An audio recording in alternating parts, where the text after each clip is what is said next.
اعوذ باللہ من الشیطان الرجیم بسم اللہ الرحمن الرحیم رب اشرح لی صدری ویسر لی امری واحلل عقدۃ من لسانی یفقہوا قولی رب زدنی علما رب زدنی علما رب زدنی علما۔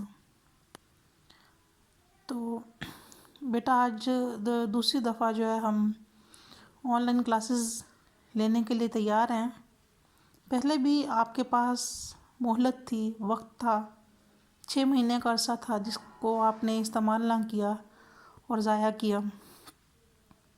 تو آج بھی تقریباً آپ کے پاس وہی وقت ہے، وہی مہلت ہے، وہی سہولت ہے۔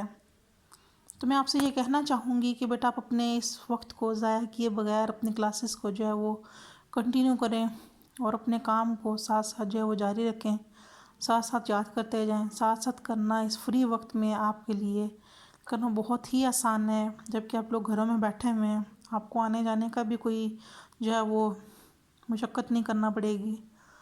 تو ہم اب اپنی باقاعدہ کلاسز کا آغاز کر رہے ہیں۔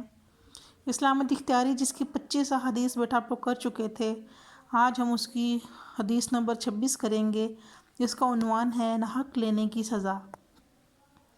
ناحق لینے کی سزا یعنی وہ شخص جو کسی حق کو جو ہے وہ تلف کرتا ہے، ناحق کھاتا ہے، تو باطل طریقے سے کھانے والوں کے لیے اللہ تعالیٰ کے نبی نے کیا سزا جو ہے وہ سنائی ہے، کیا اس کی وعید ہے، آپ اس حدیث میں دیکھیں گے۔ ان عبداللہ بن عمر رضی اللہ تعالیٰ عنہ، حضرت عبداللہ بن عمر رضی اللہ تعالیٰ عنہ سے روایت ہے، قال انہوں نے کہا، قال رسول اللہ صلی اللہ علیہ وآلہ وسلم، رسول اکرم صلی اللہ علیہ وآلہ وسلم نے فرمایا، من اخذ من الارض شیئا، جس نے لے لیا زمین میں سے کچھ بھی حصہ، بغیر حقہ، اپنے حق کے علاوہ، تو خسف بہ یوم القیامہ، تو وہ دھنسا دیا جائے گا، بہ اسی زمین کے حصے کے ساتھ، یوم القیامہ قیامت کے دن، الی 7 ارضین 7 زمینوں تک۔ تو آپ یہ دیکھیں بیٹا، آپ سب سے پہلے تو یہ جانتے ہیں کہ حقوق 2 طرح کے ہیں۔ کون کون سے ہیں؟ حقوق اللہ اور حقوق العباد۔ جہاں تک حقوق اللہ کا تعلق ہے تو حقوق اللہ کا تعلق عبادات سے ہے، جیسے نماز پڑھنا، روزہ، زکوٰۃ، حج، یہ ساری کی چیزیں کیا ہیں؟ اللہ سے تعلق رکھتی ہیں، یہ ہم اللہ کے لیے کرتے ہیں، اللہ کی رضا کے لیے کرتے ہیں۔ تو وہ چیزیں جو اللہ کے لیے کی جاتی ہیں، اللہ اس بات پر قادر ہیں، اللہ بے نیاز ہیں کہ چاہیں تو اپنے حق جو ہے اپنے بندے کو معاف کر دیں اور چاہے تو مواخذہ فرمائیں۔ اور جہاں تک حقوق العباد کا تعلق ہے تو حقوق العباد سے مراد وہ حقوق ہیں جو انسان کے ذمہ ہے۔ تو جہاں تک حقوق العباد کا تعلق ہے، اللہ تعالیٰ اپنے بندے کو تب تک معاف نہیں کرے گا جب اس کا بندہ معاف نہیں کرے گا۔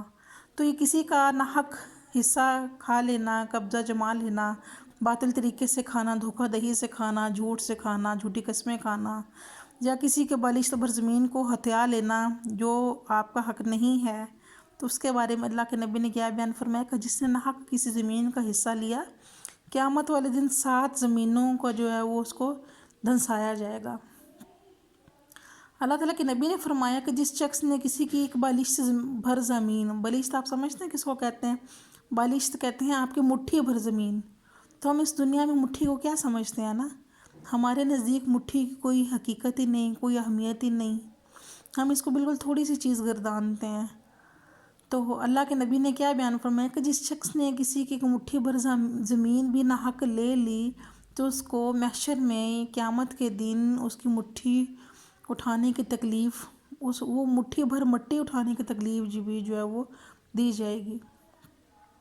اس حدیث میں آپ یہ دیکھ رہے ہیں کہ اللہ کے نبی نے فرمایا کہ جس شخص نے کسی کا ناحق حصہ لیا، اسے قیامت تک 7 زمینوں میں دھنسایا جائے گا۔ جبکہ ایک دوسری حدیث ہے، اس کی تھوڑی سی مفہوم میں تبدیلی ہے۔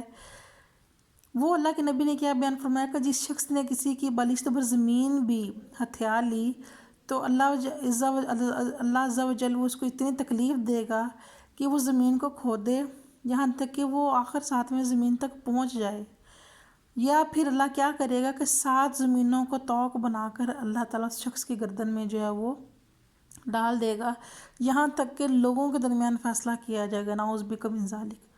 تو کس حد تک جو ہے وہ سخت گناہ ہے کسی کی چیز بغیر اجازت کے استعمال کرنا یا اس کو ہتھیا لینا اور اس پر ناحق اپنا قبضہ جو ہے وہ جما لینا۔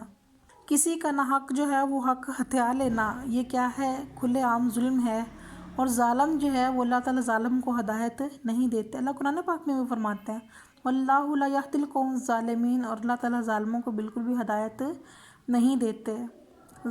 اب یہ دیکھیں بیٹا، ہدایت ایک ایسی چیز ہے جو اللہ اپنے بندے کو اس کے مانگنے پر یہ عطا کرتے ہیں۔ ظالم کا انجام کیا ہوگا؟ عالم نظام میں ہوگا، اور وہ موت کی سختی میں ڈبکیاں لے رہا ہوگا۔ فرشتے اس کو کہیں گے لاؤ نکالو اپنی جان، ناحق جو تم لوگوں کا مال کھاتے تھے اسی طرح سے اپنی جان خود سے نکالو، نعوذ بک من ذالک۔ تو یہ کس وجہ سے ہوگا اس کا انسان کا حق؟ یہ اس کا سراسر دوسروں کا حق کھا لینے سے، مال کھا لینے سے، ان کو جو ہے وہ نقصان پہنچانے کی وجہ سے اس کے ساتھ ایسا معاملہ ہوگا۔ اور حقوق العباد کا ایسا معاملہ ہے کہ حشر کے دن بھی انسان کی معافی نہیں ہوگی جب تک جس کے ساتھ زیادتی کی گئی ہے وہ شخص خود سے معاف نہیں کرے گا۔ تو دیکھیں آپ حدیث کے الفاظ پہ غور کریں کہ بالشت بھر زمین وہ بالشت جس کی ہماری نظر میں اہمیت ہی نہیں، کوئی حقیقت ہی نہیں۔ اللہ قرآن پاک میں کیا فرماتے ہیں کہ وہ جزا کا دن دیکھیں کہ یوم القیامہ، اس کو قیامت کے دن 7 زمینوں تک دنسا دیا جائے گا۔ قیامت کا دن کون سا دن ہوگا؟ جب ہر شخص کو اپنے اچھے یا برے عمل کی جزا ملے گی یا سزا ملے گی۔ جزا یا سزا کیا ملے گی؟ اللہ قرآن پاک میں فرماتے ہیں کہ وَمَن يَعْمَلْ مِثْقَالَ ذَرَّةٍ خَيْرًا يَرَهُ، وہ شخص اگر کسی نے ذرہ برابر بھی نیکی کی ہے تو اس کو اپنے نامہ اعمال میں پا لے گا۔ یعنی اللہ تعالیٰ ایسا نہیں ہے ناانصافی کرنے والا کہ کسی کی گئی نیکیوں کو جو اس کی جزا نہ دے۔ ذرہ برابر بھی اگر کسی شخص نے کوئی نیکی کی ہے تو اپنے نامہ اعمال میں پا لے گا۔ تو بیٹا ذرہ آپ کیا سمجھتے ہیں؟ ذرہ کیا چیز ہے؟ کبھی ریت یا مٹی کے ذرات کو آپ نے الگ کر کے دیکھا ہے؟ کبھی بھی نہیں آپ کر پائیں گے۔ اگر آپ اپنی انگلی کو ہلکے سے زمین پر ٹچ کرتے ہیں تو آپ کی انگلی پر جو ہے وہ ایک ذرہ نہیں کئی ذرات لگتے ہیں، سینکڑوں ہزاروں ذرات لگتے ہیں۔ آپ کے پاس ایک لیڈ پینسل ہے، اگر آپ اس کو اپنے پیج پہ ہلکا سا پرک کرتے ہیں، اس کو ہلکا سا یوں ٹچ بھی کرتے ہیں، تو آپ کی اس پیج پر، اس سطح پر جہاں پر آپ اس بال پوائنٹ کو لگاتے ہو، تو بیٹا وہاں پر ایک ذرہ نہیں ہوتا۔ سائنٹسٹ کہتے ہیں کہ اس ایک ذرے میں ہزاروں ذرات ایسے ہوتے ہیں جو مل کر اس ایک ذرے کو بناتے ہیں۔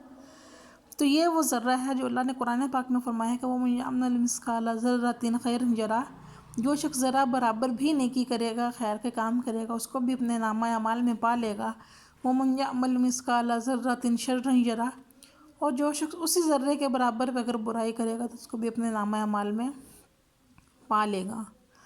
تو کوشش کرنی چاہیے ہمیں اپنی نیکیوں کے کرنے کی، اپنی نیتوں کے اچھے کرنے کی، اپنی کوششوں کے اچھے کرنے کی، دوسرے کے بارے میں اچھا سوچنے کی۔ اللہ ہمارے لیے دنیا اور آخرت کی آسانیاں فرمائے۔ تو بیٹا آج کے لیے اتنا ہی کافی ہے۔ اللہ حافظ۔